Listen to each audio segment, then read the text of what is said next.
Okay, welcome back to my channel. A new name, as you can see. Fit Foodie Leanna. It's perfect because even though things are delicious on my channel, even though I'm healthy, we want to make it a little bit more shortened and we want to make it a little bit easier for you guys to find because so many people have been like, I don't even know how to spell deliciously.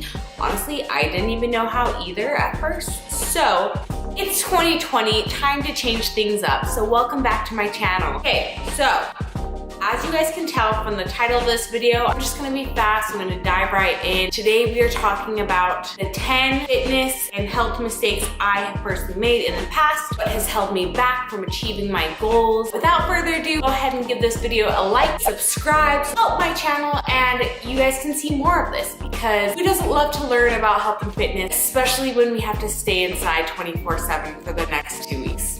I know I don't. Wait, I do, right? Yeah. Anyways, as you can tell, I've drank like 3 cups of coffee today, and we're gonna probably have a 4th one by the end of the day too. It's great. It's fine. All in moderation, right? It's better than alcohol. First one, doing a ton of cardio. When I first got into health and fitness, I would run 24/7 and I hated it. Personally, I love high intensity workouts, so I love sprints. However, running is still really beneficial. High intensity workouts for shorter durations usually burn more carb sources into your glycogen. So whereas in long, slow intensity workouts burn more fat sources. Either one, both of them are good, depends on what really works best for you, but you don't need to run and run and run unless if that's what you love to do. You don't have to kill yourself for 10 miles a day. You need to also be gaining muscle. You also need to be exercising in terms of muscle growth because the more muscle you have, the more calories you burn. No, you don't get bulky by putting on that muscle. In fact, I love my body more now that I've learned how to gain a little bit more muscle rather than just being stick skinny because you have no booty. Everyone wants a booty. You have no up here, you don't have definition. Trust me, girls, you want curves. Some girls are so afraid of getting curvy, but it's such a beautiful thing. Gain some muscle, don't just run 24/7. Unless if it's what you love to do, then you do you, boo-boo. I don't care. I'm just saying, try to have a little bit variety. The second one, which has to do with the first one, is not lifting heavy. I would go to the gym when I first started my health journey, and I would lift weights like 5 to 10 pounds, and I was like, oh, this will, and I did them for like 20 reps. I don't know what I'm doing. This will help me grow muscle. No, it doesn't. You have to be able to gain muscle by going harder every single time. Now, maybe at first you have to start out with 5s, but then if that seems easy to you after a week, try 10, try 7.5. Like, just try to increase it every time because your body will adapt, but then it has to learn how to gain more muscle. It has to learn how to do something differently than what you're already doing. Just by increasing the weights, it's going to help, especially if you want to be eating more. The third I messed up with is not eating enough. Now, honey, I love food. I love all food. When I first started my health journey, I never ate.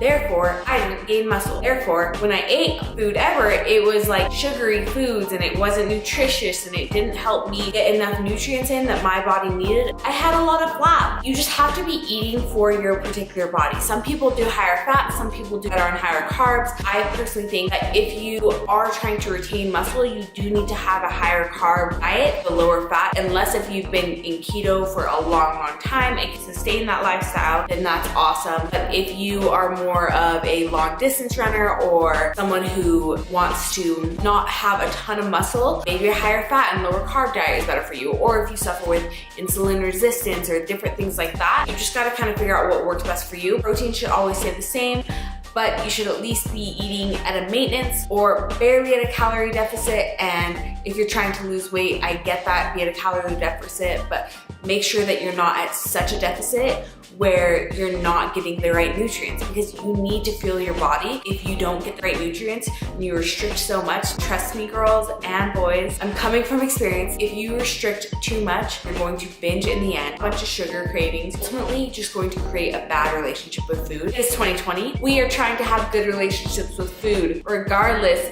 of what we're doing within our day-to-day lives. Okay. The fifth one that just irks me that I did and so many people do nowadays, you believe everything that you read on the internet. For instance, keto. It's perfect. Keto is the way to lose all the weight, to keep it off forever. It's the diet that'll cure everything. Now, I'm not saying it won't. I'm saying that it's a great diet. Don't get me wrong. However, it doesn't work for everyone. So you shouldn't imagine that your body will thrive off of being keto or in ketosis. And I was younger. I remember when Miley Cyrus lost a bunch of weight and I was like, what is Miley Cyrus doing? I want to be like Miley Cyrus, not in all the crazy things she does, but her body and how she was able to lose all that weight. And I was like, I want to do whatever she's doing. So I joined a Pilates class. I remember I went vegan, even though that worked for the time being and I got to experience different things, it wasn't sustainable for me. I ended up becoming anemic. I personally need a lot more protein for my body and I couldn't get it in the ways that I was getting it at the time. And nothing against veganism or anything, because I still try to eat as plant-based as I can. So yeah, don't believe everything you read on the internet because it's not always true. It's just media and people just putting out their opinions. And unless if it's like actually backed up by science in the last couple of years, has really good peer reviews, be very skeptical and open-minded and challenge it. For instance, on MyFitnessPal, if you put in all your calories and what you want to lose, it could tell you one percentage for how much you need to be losing. Or if you go on to a different macro calculator, it will tell you something completely different. And that's because everybody has a different way of viewing things. Next one, and I always talk about this one in my videos, is drinking enough water. I hear this all the time. I have friends who are like, I'm tired, or I feel lethargic, or I have a headache all the time, and I'm just like feeling really lazy and everything. And I'm like, honey, did you drink enough water? And they're like, no, I didn't. And I'm like, then do it. But then they never do. And it bugs me so much. I'm so sorry. It's like one of my biggest pet peeves because water is so important. You should be drinking so much water. I probably drink way more than I should be, but I honestly notice the biggest difference. I have way more energy. I just feel better. Like overall, water is just so key and so vital to so many different things. You just need water to survive, be able to digest, to be able to pee everything out better, for energy, for headaches. Like water is just so important for your body. Like you literally need it. You could go with days without food, but water, you can't. Like you absolutely need water. Another one that I definitely struggled with before is not having a balanced approach. Now, my fitness journey is maybe completely different from yours. Everyone's fitness journey is different. I've experienced so many different things. I have gone vegan, I have tried keto, I have tried literally everything. As a health coach myself, I'm able to relate in that way to all of my clients and to everyone in general, to you guys as well who may have tried any diets or who may be struggling with different things. And portion control was a big thing for me. When I first got into health, I basically cut all my calories. I was very like no carbs, and I just didn't know anything about health just besides what I read on the internet.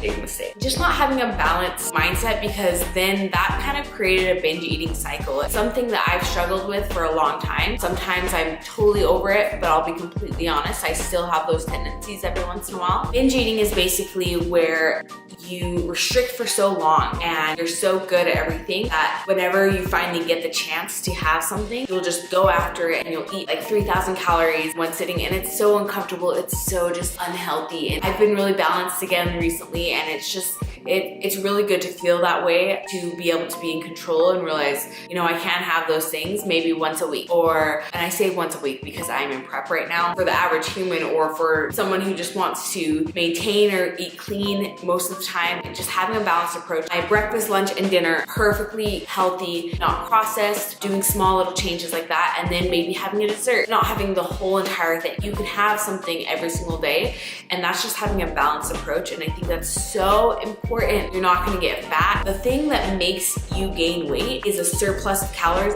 all at once. So a binge, for instance, because you are spiking your blood sugar levels super high, rather than having say 30-40 grams of carbs extra or something per day and doing maybe 300 extra carbs in one sitting, your blood sugar levels are gonna spike, your insulin is going to spike, everything is going to feel so thick and your body won't be able to digest it. It's such a negative approach to food, and I promise you it's not worth it. The end results, the internal results, the mental results, it's just not worth it. Have a balanced approach to everything because it's so important to live free and have food freedom.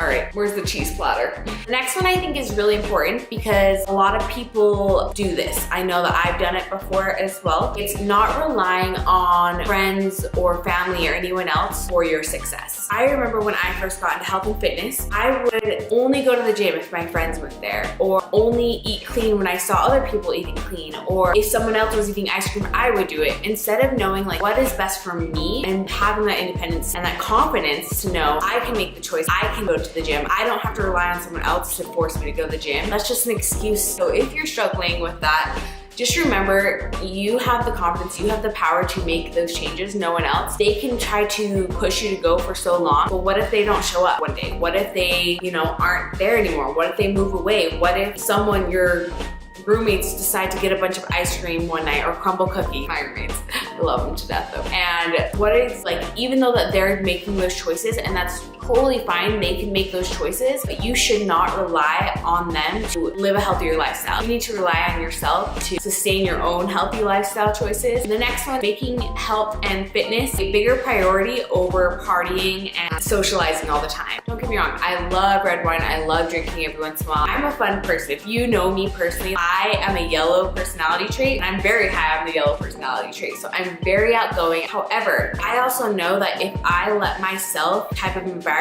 get the best of me, in the end, I will feel like shit about myself because I wasn't taking care of my own health first, and I wasn't making my own self a priority first. Something that I have learned to kind of do is go to the gym in the morning, make sure that I prep all my meals one day when I have free time, making sure that that's a first priority before I go do anything else. If you have to watch TV and watch a show at the same time while you meal prep, do it. Just making sure that your priorities are set straight. What are you doing at the beginning of the day? What are you doing to set yourself up for success? Slowly adding new ways to get me to my goals and to prioritize health and fitness first. That has been a huge game changer for me. That's definitely something that you guys can start doing. That's what I recommend to almost everybody, is just make small changes. If you want to maybe cut out processed foods and add in more greens, or go to the gym one more day a week. You don't have to do it all at once because you're gonna burn yourself out that way. Just make small, attainable goals to get you there. The last thing that I'm going to say is cutting out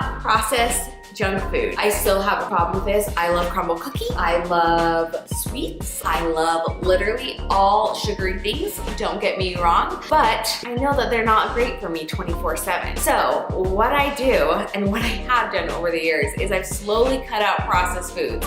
When I went vegan, I remember I worked at a smoothie shop, and I would constantly be eating little processed candies that were vegan, and I was like, oh, I'm healthy, it's vegan. You know what I mean? Like, I am eating so clean and being perfect because it's vegan. However, I still felt like crap all the time afterwards. And you know why? Because it was processed. It wasn't full of nutrients. It was really high in calories and full of a ton of sugar, carbs, fats, just all these things that weren't helping me reach my goals. Maybe try to slowly cut something out. So say if you are addicted to soda, how many drinks are you drinking per day? Can you cut it down to 1 per day? Then maybe after a week, you have the confidence and realize that you just did that change, so you can make another change. Maybe cut it out completely, or cut it out to once a month. Maybe switch to diet soda. It's just making small adjustments and trying to eat a lot more vegetables, slowly introducing more protein and vegetables into your daily routine. Those are my fitness tips. I hope you guys like them. If you guys do have any questions or want any other videos, definitely let me know. I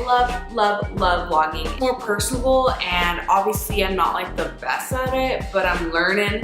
So support your girl. If you know anyone who wants to watch these, let them know. Go ahead and like that if you haven't, and subscribe as well. Thank you guys so much. You guys are amazing. And until next time, be safe, stay inside, don't get sick.